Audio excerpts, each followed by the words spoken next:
The fuse of this powder keg has been officially lit. We will take a quick look at protests around the world for the Palestinian people from Berlin, Germany, France, Tunisia, Greece, Yemen, Jordan, Qatar, India, Philippines, Syria, Iraq, South Africa, USA, Harvard, Algeria, Egypt, Indonesia, and Canada. Let's go. No one can do it better.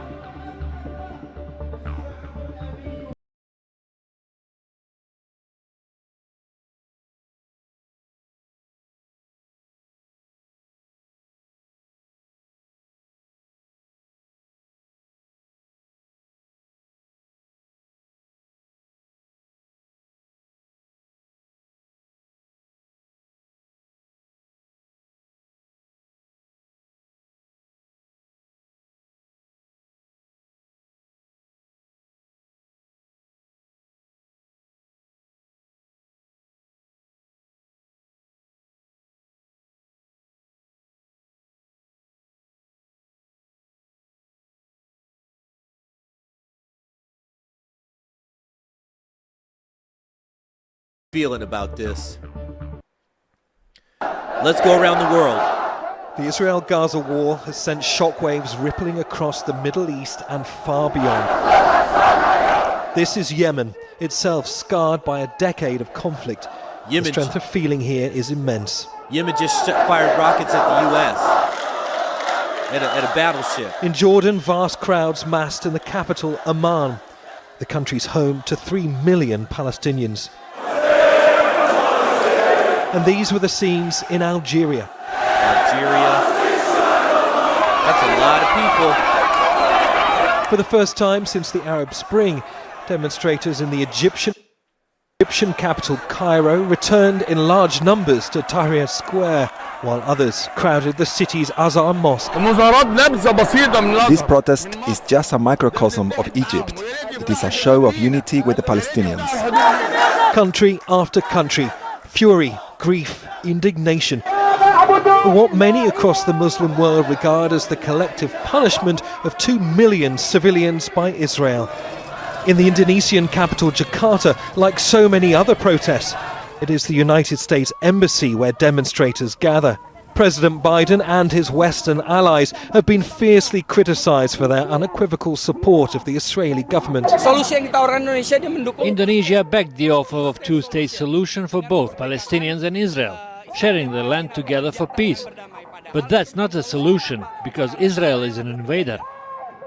In Germany and France, home to the European Union's largest Jewish and Muslim communities, demonstrators defied ongoing bans on Palestinian protests, leading to violent clashes with police in Berlin. Many blame the EU and Europe's former colonial powers who shaped the Middle East for choosing sides in a conflict that's far from black and white. As the crisis deepens, Qatar is playing a pivotal diplomatic role. This is the capital, Doha, where Palestinian sympathies are strong. And while the cycle of violence and repression continues, millions are now demanding enough is enough. This is Spain, you guys. This is Madrid, Spain, the capital.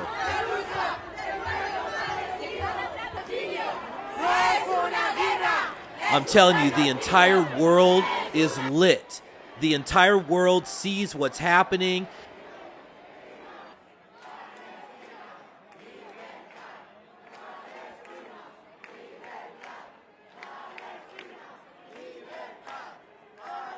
The hypocrisy is being seen of these governments as they allow this siege just to take place on these defenseless people.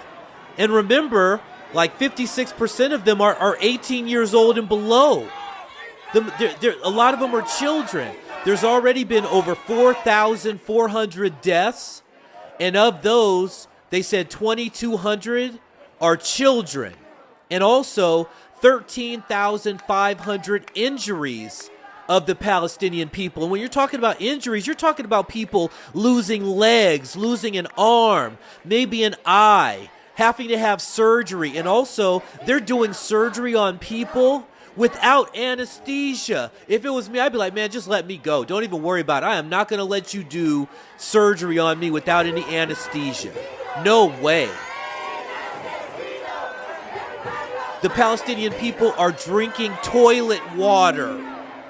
Did you hear that? I said the Palestinian people are drinking toilet water. They're boiling that water and they're drinking it and they're giving it to the kids because remember, Israel is not allowing in food, water, electricity, or gas. These people are cut off. These people are in the Stone Ages. They're completely cut off from society at all, from food, from anything. Can you imagine that if that was you?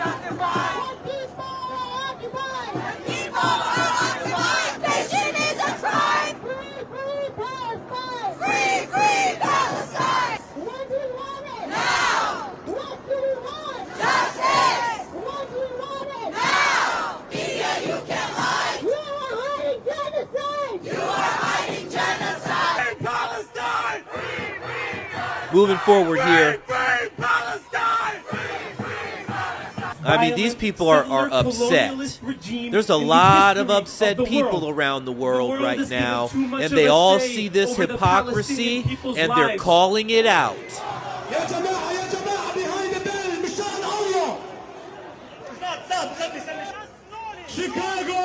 These people are angry. It's women, children, men. They're all coming out to support. When do we want it? If we don't get it. And they're talking that talk. If we don't get it. End the season Yeah, now. it's true. How do these people have this much say over these people's lives? It's just amazing. It's horrific. They're calling it a genocide there, you see in those signs. I don't know what else you can call it. And these are war crimes. Not allowing food in, not allowing water in, not allowing energy in, no anesthesia, bombing hospitals.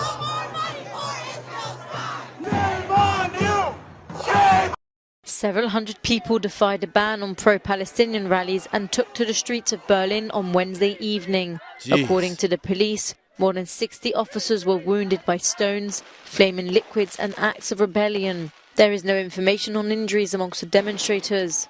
174 people were arrested after the rally, 65 who are under criminal investigation. German Chancellor Olaf Scholz calls on the authorities on Thursday morning to prevent demonstrations that threaten to turn into anti-Semitic We're in Berlin rallies. now. Outside the International Court of Justice in The Hague, a pro-Palestinian peaceful demonstration demanded consequences for Israeli leaders. We wanted to let the ICC know that we support the people in Gaza and that we want that Netanyahu one day comes to this court to be punished here. Berlin. At least 174 people were arrested and dozens of police officers were injured. Now, some demonstrators used fireworks, set fire to barricades and pelted police with stones and bottles. Pro-Palestinian protests were also held in other German cities on Wednesday, including Frankfurt, where police used water cannons, and in Nuremberg. Now, authorities had banned such protests sparked by the ongoing conflict between Israel and Hamas to prevent any possible anti-Semitic incidents. Let's go around the world. Here's Yemen, Tunisia, Greece, Egypt, Spain, once again, France, Canada there, the U.S. This is all over. Jordan, Qatar, I told you. I mean, if this isn't a powder keg that's lit, I don't know what is. These people are mobilized. It's Iraq there. These are all war-torn countries as well, the majority of them.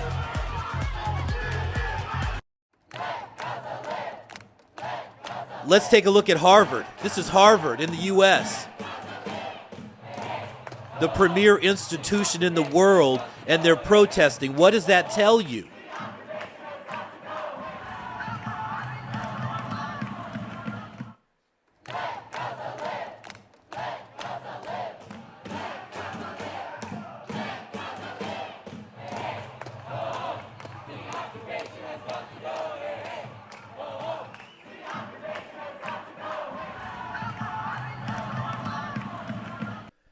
These are end times events, you guys. We're living in prophetic time here right now. Okay, a few verses for you. Romans 1:18. For the wrath of God is revealed from heaven against all ungodliness and unrighteousness of men who hold the truth in unrighteousness. We see a lot of hypocrisy out here going on with these governments, turning a blind eye, letting these defenseless people just be killed. Trust me, the Father sees it, and the wrath of God will be upon those in whom are doing this. Next verse, Isaiah 26:21. For behold, Yahweh cometh out of his place to punish the inhabitants of the earth for their iniquity. The earth also shall disclose her blood and shall no more cover her slain. He's going to punish them. Trust me, what's written in these scriptures is going to come to pass. He is not going to forget. He is going to take care of it. So this is our hope. Ezekiel 25:17. And I will execute great vengeance upon them with furious rebukes, and they shall know that I am Yahweh when I shall lay my vengeance upon them. Vengeance is coming. There is no doubt about it. We've been living prophecy for so long. This is happening before our eyes. It's just amazing to see this happening. If you like interviews and hearing the truth spoken to the face of the feckless world leaders, you got to watch this interview here. Diana Butu, she scorches them. Syria officially enters war, pledges military support to the Palestinian people. This man here, Mr. Khalidi here absolutely torches the establishment and the powers that be on live television. And I've got a wonderful biblical breakdown as well in this video. Go watch it. And in these final days, we must be ready for the return of Christ. Look at this video. Muslim surrenders life to Christ after terrifying encounters, and my biblical breakdown will leave you speechless. All praises to the Father, Son, and the Holy Spirit. This is Crown Prince Media. I am the Crown Prince. Let's go. No one can do it better.